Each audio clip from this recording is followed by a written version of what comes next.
পেছনের আরামদায়ক সিটে আরিফ আর আয়লা বসেছিল। জানালার বাইরে দ্রুত চলে যাওয়া ট্রাফিক আর নিয়ন আলো দেখছিল ওরা।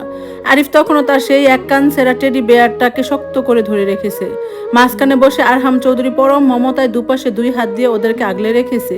তার অন্য হাতটি আলতো করে বুলাচ্ছিল আয়লার মাথায়। শিশুদের নিষ্পাপ মুখের দিকে তাকিয়ে আরহামের মনে হচ্ছিল এই শহরে তার এত প্রতিপত্তি, এত টাকা, সব যেন আজ এই দুটো প্রাণকে রক্ষা করার জন্য সার্থক হলো। গাড়ি এসে থামলো গুলশানের এক শান্ত রাস্তায়, চৌধুরী ম্যানশনের বিশাল লোহার গেটের সামনে। গেট খুলে গাড়ি ভেতরে ঢুকে চোখের সামনে বেশি উঠল এক রাজকীয় রাজপ্রাসাদ। দবদবে সাদা রঙের চারতলা ভিলা, যার সামনে বিশাল সবুজ লন আর ফোয়ারা। আরহাম দুই শিশুকে কুলে নামিয়ে হাত ধরলেন। এসো মা, এটা আজ থেকে তোমাদের বাড়ি। আরিফ আর আয়লা এত বড় বাড়ি দেখে কিছুটা থমকে গেল। বাড়ির ভেতরে পা রাখতেই প্রধান গৃহকর্মী রহিমা খাতুন এগিয়ে এলেন। আরহাম চৌধুরীকে বাচ্চাদের হাত ধরে ঢুকতে দেখে তিনি কিছুটা অবাক হলেও মুখে কিছু বললেন না। রহিমা বুয়া, আরহাম গম্ভীর কিন্তু শান্ত গলায় বললেন, এই বাড়ির দোতলায় সবচেয়ে বড় গেস্ট রুমটা এখন থেকে এই দুই লক্ষ্মী সোনার। ওদের জন্য নতুন জামা কাপড়, খেলনা, যা যা লাগবে সব জলদি ব্যবস্থা করো। আর হ্যাঁ, খুব হালকার পুষ্টিকর রাতের খাবার তৈরি করো ওদের জন্য। জি আচ্ছা বাজান, আমি এখনই দেখতাছি। রহিমা বুয়া পরম স্নেহে আরিফ আর আয়লার দিকে তাকিয়ে হাসলেন। বাচ্চাদের মন থেকে ভয়ের মেঘটা যেন একটু একটু করে কাটতে শুরু করলো। ঠিক তখনই ড্রয়িং রুমের কাচের দরজার গেটে বাহিরে একটা তীব্র গাড়ির হর্ন শোনা গেল। একের পর এক দুটো মাইক্রোবাস আর একটা পুলিশ ভ্যান এসে থামলো চৌধুরী ম্যানশনের পোর্টিকোতে। মাইক্রোবাসের গায়ে বিভিন্ন টিভি চ্যানেলের লোগো লাগলো। গাড়িগুলো থামতে হন্তদন্ত হয়ে নেমে এলো একজন সাংবাদিক, ক্যামেরা পার্সন এবং সাভার থানার কয়েকজন পুলিশ অফিসার। আর তাদের নেতৃত্ব দিচ্ছিলেন মাঝবয়সী স্থূল শরীরের এক লোক, সাফায়েত শিকদার। তার চোখ মুখে লোভ আর ধূর্ততার স্পষ্ট ছাপ। কামরুল দ্রুত ড্রয়িং রুমে ঢুকে আরহামের পাশে এসে দাঁড়ালো। বস, সাফায়েত শিকদার মিডিয়ার পুলিশ নিয়ে ভেতরের লনে ঢুকে পড়েছে। ওরা লাইভ ব্রডকাস্ট করার চেষ্টা করছে। আরহামের চোয়াল শক্ত হয়ে উঠলো। তিনি রহিমা বুয়াকে ইশারা করলেন, বুয়া বাচ্চাদের উপরে নিয়ে যাও জলদি। আয়রা আরহামের পাঞ্জাবিটা টেনে ধরে ফিস ফিস করে বলল, আঙ্কেল বাহিরে চিল্লাচিল্লি হচ্ছে কেন? ওরা কি আমাদের ধরে নিয়ে যাবে? আরহাম হাঁটু গেড়ে বসে আয়লার কপালে একটা চুমু খেলেন। একদম নামা, তোমরা উপরে গিয়ে বুয়ার সাথে লক্ষ্মী হয়ে বসো। নিচে তোমাদের জন্য একটা ম্যাজিক শো হচ্ছে। আমি দুষ্ট লোকগুলোকে তাড়িয়ে আসছি। বাচ্চারা উপরে চলে যেতেই আরহাম সোজা হয়ে দাঁড়ালেন। তার মুখে সেই স্নেহময় ভাবটা এক পলকে উধাও হয়ে গেল। সেখানে জায়গা করে নিল এক চরম নিষ্ঠুরতা। তিনি মুজিব কোটের হাতটা একটু ঠিক করে ধীর পায়ে মেন ডোরে খুলে বাহিরে এসে দাঁড়ালেন। বারান্দার আলোতে তার দীর্ঘ অবয়ব দেখে লনে চলতে থাকা শোরগোল মুহূর্তের মধ্যে স্তব্ধ হয়ে গেল। সাংবাদিকদের ক্যামেরাগুলো আরহাম চৌধুরীর দিকে তাক করা হলো। সাফায়েত শিকদার পুলিশ অফিসারকে সামনে ঠেলে দিয়ে চিৎকার করে উঠলেন, ওসি সাহেব দেখেন, এই সেই আরহাম চৌধুরী। উনি আমার মরহুম ভাইয়ের দুই নাবালক সন্তানকে এয়ারপোর্ট থেকে অপহরণ করে এনেছেন। ওনার বডিগার্ডরা আমার ভাবি শায়লা পারভিনকে গুম করেছে। আমি আমার ভাইপো ভাইজের হেফাজত চাই। সাভার থানার ওসি আমজাদ হোসেন কিছু টামতামতা করে আরহামের দিকে এগিয়ে এলেন। আরহাম চৌধুরীর ক্ষমতার পরিধি তার খুব ভালো করে জানা আছে, কিন্তু পেছনে এতগুলো মিডিয়ার ক্যামেরার সামনে এসে পুরোপুরি কিছু হতে পারছে না। স্যার, মানে আরহাম সাহেব, ওসি আমজাদের গলা পরিষ্কার করে বললেন, ওনার অভিযোগটা একটু গুরুতর, মিডিয়াও আছে সাথে। বাচ্চারা যদি ভেতরে থেকে থাকে, আইনি প্রক্রিয়ার খাতিরে আমাদের একবার দেখতে হবে। আরহাম চৌধুরী লনের সিঁড়িতে দাঁড়িয়ে একটা সিগারেট ধরালেন। লাইটের ফিল্টারের আলোতে তার চোখের চিলড্রেন হান্টার দৃষ্টিটা চকচক করে উঠল। তিনি এক মুখ ধোয়া ছেড়ে সাফায়েত শিকদারের দিকে তাকালেন। সাফায়েত শিকদার, আরহামের কণ্ঠস্বর লাউড স্পিকার ছাড়াই খুব লনে প্রতিধ্বনিত হলো। চামড়ার ব্যবসা করতে করতে আপনার নিজের চামড়াটাও গন্ডারের মতো মোটা হয়ে গেছে, তাই না? অপহরণের গল্প সাজিয়ে মিডিয়া নিয়ে আমার বাড়িতে চলে এসেছেন। মিথ্যা বলবেন না আরহাম চৌধুরী। সাফায়েতের গলা উঁচিয়ে বললেন, বাচ্চারা আপনাকে হয় কে? আপনি যে ওদের আগলে রাখছেন। ওদের আইনি অভিভাবক আমি। আরহাম পকেট থেকে একটা পেন ড্রাইভ বের করে কামরুলের দিকে ছুড়ে দিলেন। কামরুল, লনের ওই বড় প্রজেক্টটা স্ক্রিনটা অন করো। মিডিয়ার ভাইয়েরা কষ্ট করে এত দূর এসেছে, ওদের সাভারের বড় ব্যবসায়ী সাফায়েত সাহেবের কিছু আসল কীর্তি দেখানো দরকার। কামরুল সঙ্গে সঙ্গে লনের দেয়ালে থাকা বড় এলইডি স্ক্রিনটি চালু করে দিল। স্ক্রিনে ভেসে উঠলো একটা সিসিটিভি ফুটেজ এবং কিছু ব্যাংক স্টেটমেন্টের কপি। অডিওতে শোনা গেল সাফায়েত শিকদার এবং শায়লা পারভিনের কথোপকথনের রেকর্ড। ভয়েস রেকর্ডে সাফায়েতের গলা স্পষ্ট শোনা যাচ্ছিল, শায়লা, বাচ্চা দুটোকে এয়ারপোর্টে ফেলে তুই ব্যাংকক চলে যা, বাকিটা আমি দেখব। পুলিশকে বলবো ওদের কিডন্যাপ করেছে, অন্যদের উপর দায় চাপানো মিডিয়া লুফে নেয়। তারপর কোর্ট থেকে বাচ্চাদের ডেথ সার্টিফিকেট বা মিসিং ডায়েরি করিয়ে গুলশানের বাড়ি আর সাভারের ফ্যাক্টরিটা আমাদের নিজের নামে লিখে নিব। কেউ কিচ্ছু টের পাবে না। ভিডিও ফুটেজে আরো দেখা গেল সাফায়েত শিকদার নিজ হাতে সাভারের ল্যান্ড রেজিস্ট্রির অফিসে এক কর্মকর্তাকে কোটি টাকা ঘুষ দিচ্ছেন বাচ্চাদের সম্পত্তি আত্মসাৎ করার জন্য। লাইভ ক্যামেরার সামনে এই প্রমাণগুলো আসতে সাংবাদিকদের মাঝে গুঞ্জন শুরু হয়ে গেল। ক্যামেরাগুলো সাফায়েতের ফ্যাকাশে হয়ে যাওয়া মুখের উপর জুম করতে লাগলো। সাফায়েত শিকদার তখন থরথর করে কাঁপছেন, তার কপালের গাম জর্জেটের পাঞ্জাবি ভিজে দিচ্ছে। এসব এডিটেড, মিথ্যা। সাফায়েত চিৎকার করার চেষ্টা করলেন। আরহাম চৌধুরী সিঁড়ি দিয়ে নেমে সাফায়েতের একদম মুখোমুখি এসে দাঁড়ালেন। সাফায়েত ভয় পেয়ে দুপা পিছিয়ে গেল। আরহাম ওসির দিকে তাকিয়ে শান্ত গলায় বললেন, ওসি আমজাদ, অপ্রাপ্তবয়স্ক শিশুদের সম্পত্তি আত্মসাতের ষড়যন্ত্র, হত্যার চেষ্টা, চক্রান্ত এবং একজন নাগরিকের নামে মিথ্যা অপহরণের মামলা সাজানোর অপরাধে এই লোককে এখনই গ্রেফতার করুন। পেনড্রাইভে সমস্ত ডিজিটাল এভিডেন্স আছে। আর হ্যাঁ, সাভার থানায় যে বড়বাবু এই চক্রান্তের সাফায়েতের কাছ থেকে 50 লাখ টাকা খেয়েছেন, তার বরখাস্তের নোটিশ আগামীকাল সকালে আইজিপির অফিস থেকে থানায় পৌঁছে যাবে। ওসি আমজাদ হোসেনের পায়ের নিচ থেকে যেন মাটি সরে গেল। সে সেলুট ঠুকে সঙ্গে সঙ্গে তার ফোর্সকে নির্দেশ দিল, অ্যারেস্ট হিম, হ্যান্ডকাফ লাগাও। আর আরহাম চৌধুরী, আপনি ভালো করছেন না, আমি আপনাকে দেখে নিব। সাফায়েতকে যখন পুলিশ টেনে নিয়ে যাচ্ছিল, সে পাগলের মতো চিৎকার করছিল, কিন্তু মিডিয়ার সাংবাদিকরা এখন তাকে ছেড়ে ধরছে প্রশ্নের পর প্রশ্ন। কিছুক্ষণের মধ্যে চৌধুরী ম্যানশনের লন আবার শান্ত হয়ে এলো। মিডিয়া আর পুলিশ চলে যাওয়ার পর আকাশ ভেঙে বৃষ্টি পড়ল।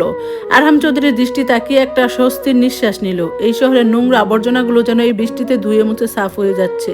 তিনি দোতলার ঘরে ঢুকলেন। ঘরে নরম আলোয় দেখা গেল আরিফ আর আয়লা নতুন জামা পরে খাটের উপর বসে আছে। তাদের সামনে হরেক রকমের খেলনা। রহিমা বউ ওদের খাওয়াচ্ছেন। আরহামকে ঢুকতে দেখে আরিফ তার টেডি বিয়ারটাকে দেখিয়ে বলল, আঙ্কেল দেখো, বুয়া টমাসের সেরা কানটা নতুন লাল সুতো দিয়ে সেলাই করে দিয়েছে। টমাস এখন আর কাঁদছে না। আরহাম হাসলেন। তিনি খাটের পাশে গিয়ে বসলেন। আয়লা আরহামের হাতটা ধরে নিজের গালে ঠেকালো। আঙ্কেল, বাহিরের দুষ্টু লোকগুলো চলে গেছে?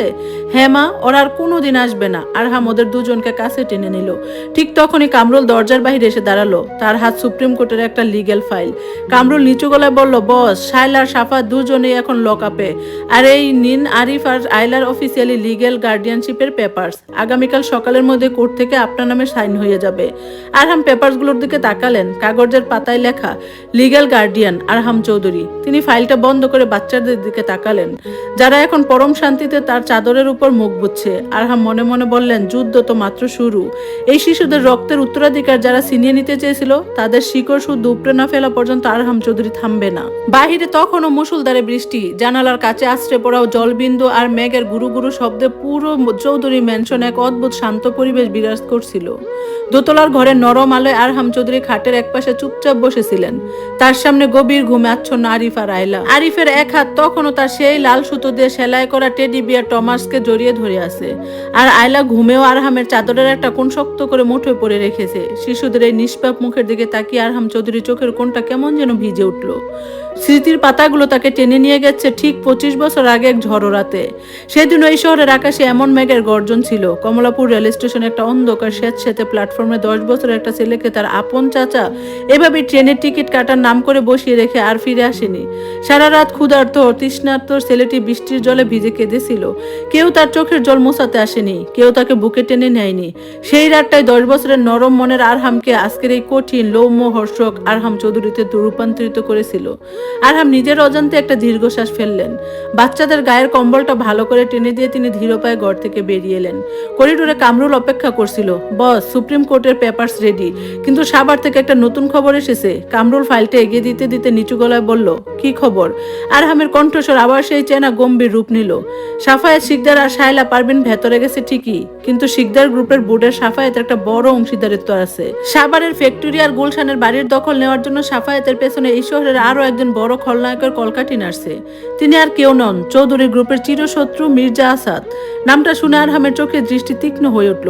মির্জা আসাদ, যিনি ঢাকার রিয়েল এস্টেট এবং ল্যান্ড গ্রাবিং সিন্ডিকেটের আরেক অন্ধকার নাম। আরহামের সাথে তার শত্রুতা বহু পুরনো।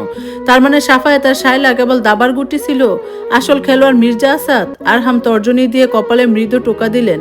সে কি জানে বাচ্চারা এখন আমার হেফাজতে? জি বস, মির্জা আসাদের লোক অলরেডি কোর্টের লিগ্যাল গার্ডিয়ানশিপের পেপার স্থগিত করার জন্য মোটা অঙ্কের টাকা ঢালছে। ওরা দাবি করছে আপনি একজন অবিবাহিত এবং রহস্যময় ব্যাকগ্রাউন্ডের মানুষ, তাই আইনগতভাবে দুটো বাচ্চার দায়িত্ব আপনার হাতে দেওয়া নিরাপদ নয়। আরহামের ঠোঁটের কোণে একটা শীতল তাচ্ছিলের হাসি ফুটে উঠল। মির্জা আসাদ ভাবছে সে আইন আর টাকা দিয়ে আরহাম চৌধুরীকে থামাবে। কামরুল কাল সকাল 10টায় ফ্যামিলি কোর্টে আবার হিয়ারিং। দেশের সবচেয়ে বড় লয়ার প্যানেলকে রেডি করো আর মির্জা আসাদকে একটা মেসেজ পাঠিয়ে দাও। আরহাম চৌধুরী যখন কোনো কিছুর দায়িত্ব নেয়, তখন কেউ সেই সিদ্ধান্তের উপর আপিল করার সাহস পায় না। পরদিন সকাল, রাতের বৃষ্টি ধুয়ে ঢাকা শহর এখন একদম পরিষ্কার, কিন্তু রোদের মাঝে এক ধরনের থমথমে ভাব। ফ্যামিলি কোর্টের এজলাসের বাহিরে তখন এলাহি কাণ্ড। একদিকে আরহাম চৌধুরীর কালো প্রাডো গাড়ির বহর, অন্যদিকে মির্জা আসাদের দামি মার্সিডিজ। গণমাধ্যম কর্মীরা ভিড় জমিয়েছেন এই হাই প্রোফাইল মামলার আপডেট নিতে। কোর্টরুমের ভেতরে আরহাম চৌধুরী ব্ল্যাক স্যুট পরে গম্ভীর মুখে বসেছিলেন। তার পাশে রহিমা বুয়ার হাত ধরে বসেছিল আরিফ আর আয়লা।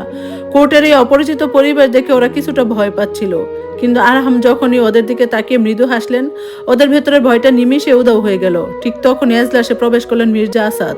সাদা দবদবে পাঞ্জাবি আর পাজামা পরা, কাঁধে শাল জড়ানো, জাঁকজমকপূর্ণ অবয়ব, কিন্তু চোখের ভেতরে লুকোনো শকুনের মতো ধূর্ততা। তিনি আরহামের দিকে তাকিয়ে একটা কুৎসিত হাসলেন, তারপর নিজের আইনজীবীর পাশে গিয়ে দাঁড়ালেন। বিচারক আসন গ্রহণ করার পর মামলার শুনানি শুরু হলো। মির্জা আসাদের আইনজীবী কর্কশ গলায় বলতে লাগলেন, মাননীয় আদালত, আরহাম চৌধুরী একজন ইনফ্লুয়েন্সিয়াল এবং আন্ডারওয়ার্ল্ডের কানেকশন থাকা মানুষ। তার কোনো পরিবার নেই, স্ত্রী নেই। এমন একজন একাকী ও বিতর্কিত মানুষের হাতে শিকদার বাড়ির 2 নিষ্পাপ উত্তরাধিকারী ভবিষ্যৎ ছেড়ে দেওয়াটা মোটেও নিরাপদ নয়। আমাদের মক্কেল মির্জা আসাদ, যিনি মৃত শিকদার সাহেবের ঘনিষ্ঠ বন্ধু ছিলেন, তিনি এই শিশুদের জন্য একটি ট্রাস্ট গঠন করে সম্পূর্ণ দায়িত্ব নিতে প্রস্তুত। পুরো কোর্টরুমে একটা গুঞ্জন ছড়িয়ে পড়ল। আরহামের আইনজীবী ব্যারিস্টার রফিকুল ইসলামের উঠে দাঁড়িয়ে বললেন, মাননীয় আদালত, আমার মক্কেলের বিরুদ্ধে আনা সমস্ত অভিযোগ ভিত্তিহীন। তাছাড়া এই শিশুরা যার কাছে নিরাপদ বোধ করবে, আইন তাকে অগ্রাধিকার দেয়। বিচারক গম্ভীর হয়ে চশমাটা ঠিক করলেন। তিনি আরিফ আর আয়লার দিকে তাকালেন। ছোট্ট বন্ধুরা, তোমরা একটু এদিকে আসো। রহিমা বউ বাচ্চাদের বিচারকদের ডেস্কের সামনে নিয়ে গেলেন। বিচারক অত্যন্ত মৃদুস্বরে জিজ্ঞেস করলেন, তোমাদের নাম কি? আমি আরিফ, আর ও আমার বোন আয়লা। আরিফ তার টেডি বিয়ারটা শক্ত করে ধরে বলল, তোমরা কি জানো তোমাদের ছোট মা কোথায়? বিচারক আবার প্রশ্ন করলেন। আয়লা এবার বিচারকের দিকে তাকিয়ে স্পষ্ট গলায় বলল, ছোট মা আমাদের এয়ারপোর্টে ফেলে চলে যাচ্ছিল। আমাদের একটা চুমুও দেয়নি। বলেছিল আমরা নাকি খারাপ, দুষ্টু লোকগুলো আমাদের ধরে নিয়ে যাচ্ছিল। তখন এই আঙ্কেল আমাদের বাঁচিয়েছে, আমাদের পায়েস খাইয়েছে, নতুন জামা দিয়েছে। আঙ্কেল খুব ভালো। বিচারক আরহাম চৌধুরীর দিকে তাকালেন, তারপর বাচ্চাদের জিজ্ঞেস করলেন, তোমরা এখন কার সাথে থাকতে চাও? তোমাদের চাচার সাথে নাকি এই আঙ্কেলের সাথে? আরিফ আর আয়লা এক মুহূর্ত দেরি না করে পিছন ফিরে আরহাম চৌধুরীর দিকে আঙ্গুল দেখালো। আয়লা বলল, আমরা আরহাম আঙ্কেলের সাথেই থাকবো, উনি আমাদের ফেলে যাবেন না। মির্জা আসাদের মুখটা মুহূর্তে কালো হয়ে গেল। বিচারক কলমটা হাতে নিয়ে রায় লিখতে শুরু করলেন। শিশুদের জবানবন্দি এবং শায়লা পারভিন ও সাফায়েত শিকদারদের অপরাধমূলক চক্রান্তের প্রমাণের ভিত্তিতে আদালত আরহাম চৌধুরীকে আরিফ এবং আয়লার আইনি অভিভাবক হিসেবে স্বীকৃতি দিচ্ছে। আজ থেকে with all due respect your honour. Mirza Asad হঠাৎ মাঝপথে চিৎকার করে উঠলেন, আইন আবেগ দিয়ে চলে না।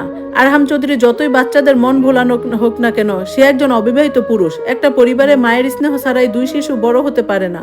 আমি এই রায়ের বিরুদ্ধে উচ্চ আদালতে আপিল করব। কোর্টরুমের ভিতর আবার উত্তেজনা ছড়িয়ে পড়ল। মির্জা আসাদের এই চালটা বেশ শক্তিশালী ছিল। একজন অবিবাহিত পুরুষের পক্ষে একা 2টো বাচ্চাকে বড় করা সামাজিকভাবে একটা বড় প্রশ্ন। আরহাম চৌধুরী এতক্ষণ শান্ত ছিলেন। এবার তিনি ধীর পায়ে কাঠগড়ার দিকে এগিয়ে গেলেন। কোর্টরুমের সমস্ত চোখ এখন তার উপর। আরহাম মির্জা আসাদের চোখের দিকে সরাসরি তাকিয়ে অত্যন্ত শান্ত কিন্তু বজ্রকণ্ঠিত গলায় বললেন, মির্জা আসাদ, আপনি ঠিকই বলেছেন, মা ছাড়া একটা পরিবার সম্পূর্ণ হয় না। আর এই কারণে এই মামলা ফাইল করার আগেই আমি আমার জীবনের সবচেয়ে বড় সিদ্ধান্তটি নিয়ে এসেছি।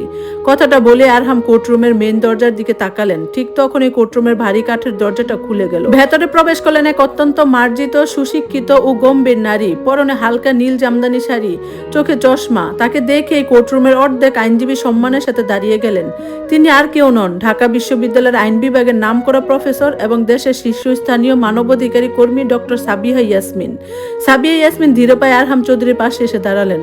আরহাম বিচারকের দিকে তাকিয়ে নিজের পকেট থেকে একটি সদ্য রেজিস্ট্রি হওয়া কাবিননামা এবং ম্যারেজ সার্টিফিকেট বের করে ডেস্কে রাখলেন। মাননীয় আদালত, ডক্টর সাবিহা ইয়াসমিন এবং আমি গত রাতে পারিবারিকভাবে বিবাহ বন্ধন আবদ্ধ হয়েছি।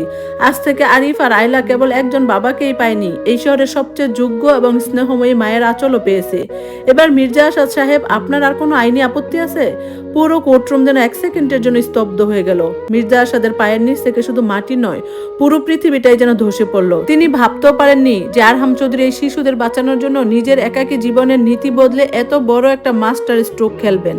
বিচারক মৃদু হাসলেন এবং ফাইলে সই করে হ্যামার পিটিয়ে বললেন, মামলা এখানেই সমাপ্ত। আরিফ এবং আয়লার সম্পূর্ণ অভিভাবকত্ব আরহাম চৌধুরী এবং ডক্টর সাবিহা ইয়াসমিনকে দেওয়া হলো। কোর্টরুম থেকে বের হওয়ার সময় মির্জা আসাদ আরহামের সামনে এসে দাঁড়ালো। রাগে তার শরীর কাঁপছিল। আরহাম চৌধুরী, তুমি চালটা ভালোই দিলে, কিন্তু মনে রেখো, সাবিহাকে বিয়ে করে তুমি তোমার নিজের দুর্বলতা বাড়ালে, আর আঘাতটা তোমার পরিবারই আসবে। আরহাম মির্জা আসাদের একদম কাছে গিয়ে ফিস ফিস করে বলল, আসাদ সাহেব, বাঘ যখন একা থাকে তখন সে শুধু নিজের শিকার খাদ্যের খোঁজে, কিন্তু বাঘ যখন তার খাঁচায় পরিবার নিয়ে বসে তখন তার ডেরার দিকে তাকালে সে পুরো জঙ্গল জ্বালিয়ে ছারখার করে দেয়। সাবধান। আরহাম চৌধুরী যখন আরিফ আর আয়লাকে দুই কুলে তুলে নিয়ে কোর্টের সিঁড়ি দিয়ে নামছিল তখন সাবিয়া ইয়াসমিন পরম মমতায় বাচ্চাদের মাথায় হাত রাখলেন। আরিফ সাবিয়ার দিকে তাকিয়ে বলল, তুমি কি আমাদের নতুন মা? সাবিয়া চোখে জল নিয়ে আসলো। হ্যাঁ বাবা, আমি তোমাদের মা। গাড়ির দিকে এগিয়ে যাওয়ার সময় আরহামের মনে হলো দীর্ঘ 20 বছর পর তার জীবনের অন্ধকার মেঘগুলো কেটে গিয়ে এক নতুন সূর্য উদিত হচ্ছে। কিন্তু তিনি জানতেন মির্জা আসাদ এত সহজে দমে যাওয়ার পাত্র নন। ঢাকার আন্ডারওয়ার্ল্ডের আসল যুদ্ধটা হয়তো এবারই শুরু হতে যাচ্ছে। ধন্যবাদ সবাইকে এতক্ষণ গল্পটা শোনার জন্য। গল্পটা কেমন লাগলো অবশ্যই জানাবেন, আর এই গল্পের বাকি অংশ শোনার জন্য সাথেই থাকবেন। আজকের মতো আল্লাহ হাফেজ।